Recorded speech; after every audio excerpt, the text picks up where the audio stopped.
স্বাধীনতা দিবসের ভাষণে বাংলাদেশের বর্তমান পরিস্থিতি নিয়ে মন্তব্য করলেন ভারতের প্রধানমন্ত্রী নরেন্দ্র মোদী।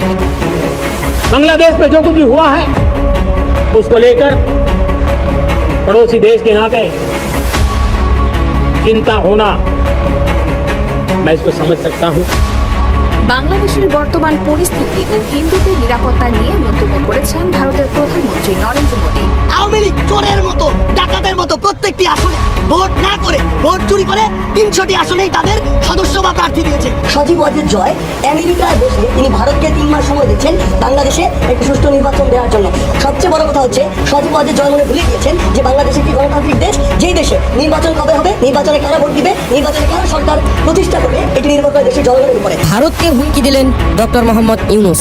1971 সালের পর থেকেই বাংলাদেশের উপর দাদাগিরি করে আসছে ভারত। একটা খুব ইন্টারেস্টিং খবর যে ক্ষমতা নেওয়ার আগেই ভারতকে কঠিন বার্তা দিলেন ডক্টর মোহাম্মদ ইউনূস। এই অন্তর্বর্তীকালীন সরকার একটা খুব গুরুত্বপূর্ণ কাজ আমাদের জন্য করছেন, ভারতের সাথে আমাদের সম্পর্কটাকে সঠিক জায়গায় নিয়ে আসার চেষ্টা করছেন। আসসালামু আলাইকুম। এইমাত্র পাওয়া তাজা খবর, এতক্ষণ আপনার শিরোনাম দেখেছেন, এখন বিস্তারিত বলবো।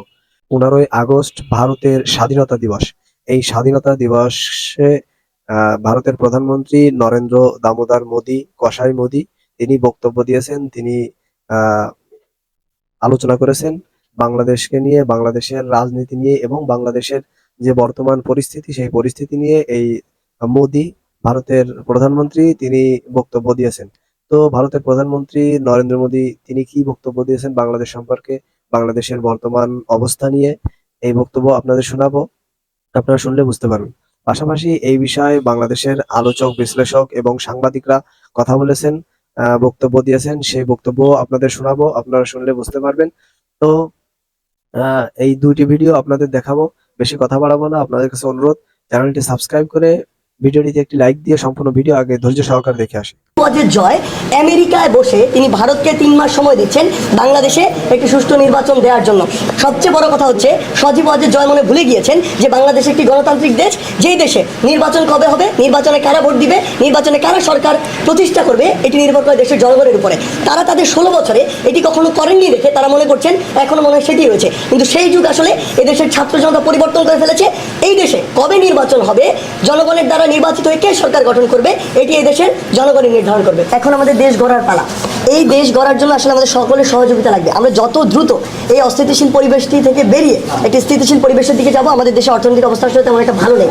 সেই জায়গা থেকে বাংলাদেশের গঠনের জন্য প্রত্যেক স্টেক হোল্ডার, আমরা সরকার বলি, আমরা জনগণ বলি, শিক্ষার্থী বলি, সাংবাদিক বা যত যারা রয়েছে, আসলে সকলের একটি সহযোগিতা প্রয়োজন দেশকে স্থিতিশীলতার দিকে নিয়ে গিয়ে সামনের দিকে এগিয়ে নেওয়ার জন্য। আরেকটি কথা স্পষ্ট করে বলতে চাই, যেটি হচ্ছে গতকালকে আমরা কথাটি শুনেছি, আমরা আমাদের জায়গা থেকে স্পষ্ট মনে করি আসলে যে শিক্ষার্থীরা রাস্তায় থাকবে এটি কোনো স্থিতিশীল পরিবেশের উদাহরণ নয়। একইভাবে পুলিশ তাদের দায়িত্ব পালন করবে না, এটিও স্থিতিশীল পরিবেশের উদাহরণ নয়। বরং দেশকে যদি আমরা স্থিতিশীলতার দিকে নিয়ে যেতে চাই, তাহলে যার কর্মক্ষেত্র যেটি, তাকে সেই জায়গায় কাজ করতে হবে। প্রথমে আমি আমাদের তরুণ প্রজন্মের যে ভাই বোনেরা রয়েছে স্কুল কলেজের, তাদেরকে অন্তঃস্থল থেকে ধন্যবাদ জানাতে চাই। এই কারণে তারা এই দুঃসময়ে, এই সংকটে রাস্তায় নেমে তাদের যে গুরুত্বপূর্ণ দায়িত্বটি পালন করেছে, তার মাধ্যমে আমাদের জীবন প্রবাহটি সহজ হয়েছিল।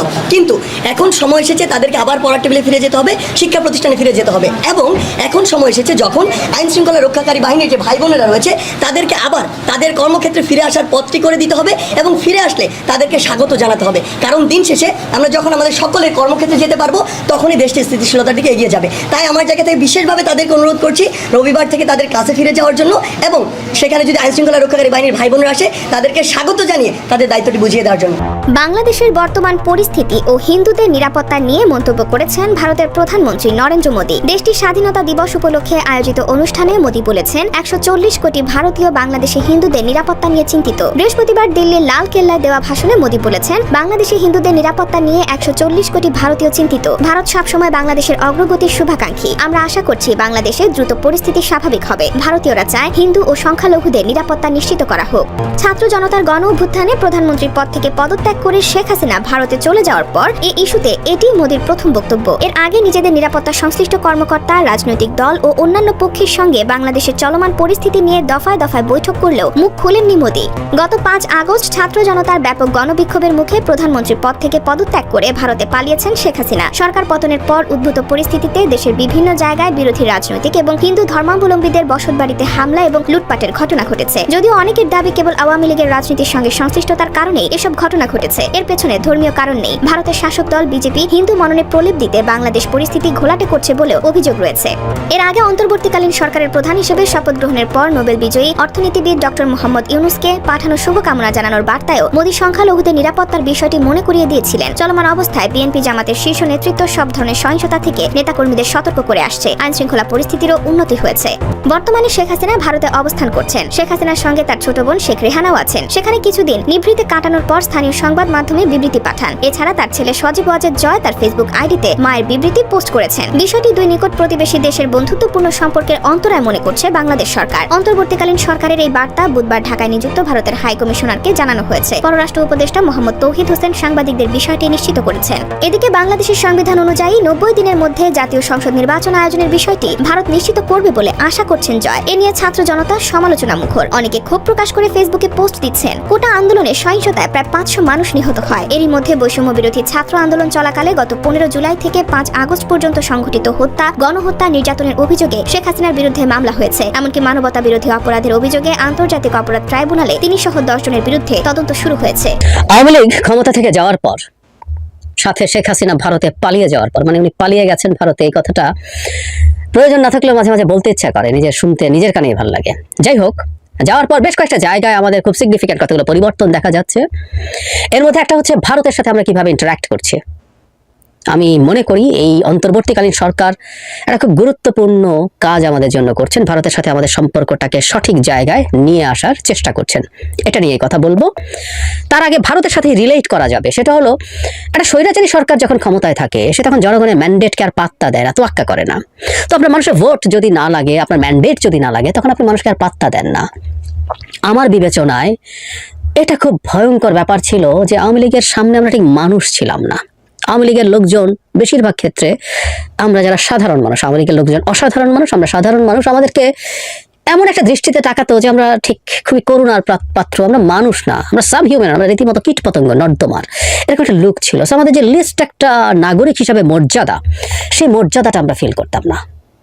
এই কথাটা এই জন্য বললাম, ঠিক একই রকম একটা ঘটনা আমরা বাংলাদেশ একটা স্বাধীন দেশের নাগরিক হিসাবে ভারতের সামনে আমরা এই মর্যাদাটা ফিল করতাম না। ভারত আমাদের কাছে আওয়ামী লীগ যেভাবে আমাদের সাধারণ মানুষের দিকে যেভাবে তাকাতো নর্দমার কীটের মতো, ভারত রাষ্ট্র হিসাবে বাংলাদেশের প্রতি, বাংলাদেশের মানুষের প্রতি একই রকম তাচ্ছিল্য, একই রকম বিদ্রুপ, একই রকম ঘৃণা টু সাম এক্সটেন্ট নিয়ে তাকাতো।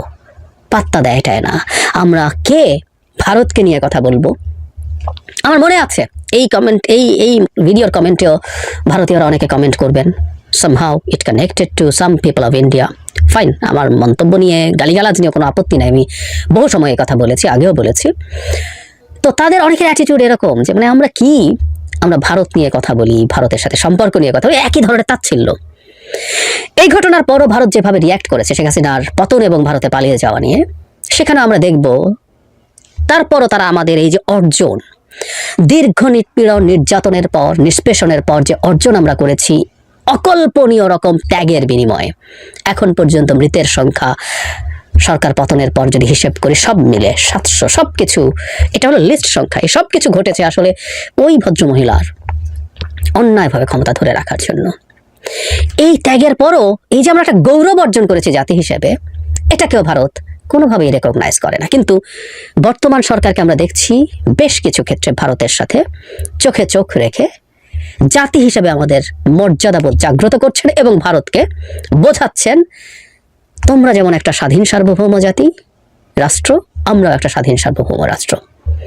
আমরা আকারে ছোট হতে পারি, জনসংখ্যায় ছোট হতে পারি, অর্থনীতির সাইজে ছোট হতে পারি, কিন্তু আমাদেরকে কগনিজেন্সে নিতে হবে ওইভাবে, স্লেভ হিসাবে না, একটা ভ্যাসাল স্টেট হিসাবে না, করদ রাজ্য বা একটা কলোনি হিসাবে না, একটা স্বাধীন রাষ্ট্র হিসাবে নিতে হবে।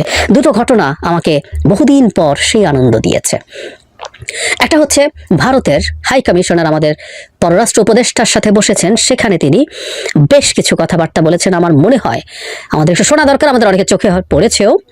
সেটা আমি একটু জানাই, আমার মনে হয় যে এটা আমাদের এই সম্পর্ক যে নতুন ধরনের রিডিরেকশন হচ্ছে, নতুন ভাবে এটা ঠিকঠাক হয়ে উঠছে, অন্তত সেই চেষ্টা অন্তর্বর্তীকালীন সরকারের দিক থেকে আছে, সেটা বুঝবো। দুজনের বৈঠকের পর একটা পররাষ্ট্র মন্ত্রণালয়ের সংবাদ বিজ্ঞপ্তি দেওয়া হয়েছে। ওখানে বলা হয়েছে, পররাষ্ট্র উপদেষ্টা উল্লেখ করেন দ্বিপক্ষীয় সম্পর্ক উন্নয়নে বাংলাদেশ ভারতের সাথে ঘনিষ্ঠভাবে কাজ করতে চায়। আসলে আমরা মনে করি এই দুটো দেশ ঘনিষ্ঠভাবে কাজ করা উচিত। আগামী দিনে আরো বেশি করে জনগণ কেন্দ্রিক সম্পৃক্ততার উপরে জোর দেন। ভেরি ইন্টারেস্টিং, খুবই রাইটলি আমাদের উপদেষ্টা বলছেন যে জনগণ কেন্দ্রিক যে সম্পৃক্ততা, বাংলাদেশের জনগণের সাথে ভারতের জনগণ, রাষ্ট্রের সাথে রাষ্ট্রের সম্পর্ক হবে। একটা দল বা প্রেসাইজলি বললে একজন স্বৈরাচারী ব্যক্তির সাথে যেরকম সম্পর্ক ভারত করেছিল তা থেকে বেরিয়ে আসার কথা আছে। তারপর তিনি বলছেন বিশেষ করে সীমান্তে হত্যা, তিস্তার পানি বন্টন চুক্তি সম্পাদন ও নিত্য প্রয়োজনীয় পণ্যের সরবরাহ নিশ্চিত করার মতো গুরুত্বপূর্ণ বিষয়ে জোর দেন পররাষ্ট্র উপদেষ্টা। আমাদের যে কোর দাবিগুলো, আরো অনেক দাবি আছে, নিশ্চয়ই প্রথম বৈঠকেই সব বলবেন না, সেগুলো উল্লেখ করেছেন। খুব ইন্টারেস্টিংলি উনি বলছেন, জনাব তৌহিদ হোসেন, বাংলাদেশের ঘটনাবলী নিয়ে ভারতীয় গণমাধ্যমে খুব বেশি অতিরঞ্জিতভাবে প্রচার চলছে বলে উল্লেখ করেন। সাবেক প্রধানমন্ত্রী শেখ হাসিনার সাম্প্রতিক বক্তব্য প্রসঙ্গে তিনি বলেন, ভারত থেকে আসা ধরনের বক্তব্য দ্বিপক্ষীয় সম্পর্ক উন্নয়নের জন্য সহায়ক নয়। ব্রিলিয়ান্টলি বলেছেন।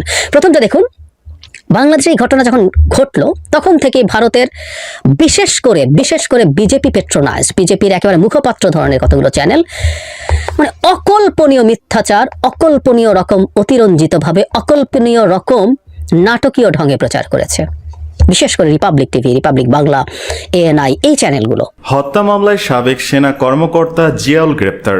রাজধানী নিউমার্কেট থানায় করা হত্যা মামলায় সাবেক সেনা কর্মকর্তা জিয়াউল আহসানকে গ্রেপ্তার করা হয়েছে। জানা গেছে শুক্রবার সকালে তাকে মিন্টু রোডে ডিবি কার্যালয়ে নিয়ে যাওয়া হয়েছে। নিউমার্কেট থানার ওসি আমিনুল ইসলাম বিষয়টি মিডিয়াকে নিশ্চিত করেছেন। এর আগে গত 5 আগস্ট এক বিজ্ঞপ্তিতে আন্তঃবাহিনী জনসংযোগ পরিদপ্তর আইএসপিআর মেজর জেনারেল জিয়াউল আহসানকে চাকরি থেকে অব্যাহতি দেওয়ার বিষয়টি জানিয়েছিল। উল্লেখ্য, গত 16 জুলাই বৈষম্য বিরোধী ছাত্র আন্দোলনের সময় 6 জন নিহত হন। এ ব্যাপারে নিউমার্কেট থানা পুলিশ সন্দেহভাজন অজ্ঞাতনামা বেশ কিছু সংখ্যক লোকের নাম দিয়ে একটি মামলা দায়ের করেন। ওই মামলায় পুলিশ মেজর জেনারেল অবসরপ্রাপ্ত জিয়াউল আহসানের সম্পৃক্ততার অভিযোগ পায়। এ প্রেক্ষাপটে সেনা হেফাজতে থাকা মেজর জেনারেল অবসরপ্রাপ্ত জিয়াউল আহসানকে যথাযথ আইনি প্রক্রিয়া অনুসরণ করে সেনাবাহিনী পুলিশের কাছে হস্তান্তর করে। তার বিরুদ্ধে ফোনে আড়িপাতা এবং গুপ্ত হত্যায় শেখ হাসিনাকে সহযোগিতা করার সরাসরি অভিযোগ তুলেছিলেন আন্দোলনকারী শিক্ষার্থী ও বিরোধী নেতারা। অসংখ্য গুম খুনের হোতা ছিলেন জিয়াউল আহসান। রাজধানী নিউমার্কেট থানায় করা হত্যা মামলায় গ্রেপ্তার সাবেক সেনা কর্মকর্তা জিয়াউল আহসান ছিলেন অসংখ্য গুম খুনের নায়ক। 2010 সাল থেকে 2014 সাল পর্যন্ত ঢাকা ও ঢাকার বাইরে অসংখ্য গুমের ঘটনার সঙ্গে সরাসরি জড়িত ছিলেন এই সাবেক সেনা কর্মকর্তা। ওই 4 বছর তার ইশারায় চলত পুলিশের বিশেষায়িত ইউনিট র্যাব। ওই সময় তিনি কখনো র্যাবের ইন্টেলিজেন্স উইং এর প্রধান এবং অতিরিক্ত মহাপরিচালক হিসেবে দায়িত্ব পালন করেন। এই দীর্ঘ সময় অসংখ্য গুম এবং খুনের ঘটনার নেপথ্য নায়ক ছিলেন জিয়াউল আহসান। 2014 সালে নারায়ণগঞ্জের বহুল আলোচিত 7 মার্ডারের সঙ্গেও তার হাত ছিল, কিন্তু নিজের ক্ষমতা কাজে লাগিয়ে এবং তৎকালীন র্যাব 11 এর অধিনায়ক লেফটেন্যান্ট কর্নেল সায়েদের উপর সব দায় চাপিয়ে দিয়ে পার পেয়ে যান তিনি। এছাড়া নারায়ণগঞ্জ থেকে ব্যবসায়ী আবু বক্কর সিদ্দিকী অপহরণের ঘটনার সঙ্গেও তার হাত ছিল। র্যাবের যে টিম নারায়ণগঞ্জে আলোচিত 7 মার্ডারে জড়িত ছিল, তারাই গার্মেন্টস ব্যবসায়ী আবু বক্কর সিদ্দিককে অপহরণ করেছিল। এক পর্যায়ে বিভিন্ন মহলে চাপে শেষ পর্যন্ত তাকে মধ্যরাতে মিরপুর এলাকায় ফেলে দেওয়া হয়। পরে ঢাকা মহানগর গোয়েন্দা পুলিশ ওই ব্যবসায়ীকে উদ্ধার করে ধানমন্ডি থানায় নিয়ে যায়। সাবেক ওয়ার্ড কাউন্সিলর চৌধুরী আলমের গুমের ঘটনার সঙ্গে জিয়াউল আহসানের হাত ছিল বলে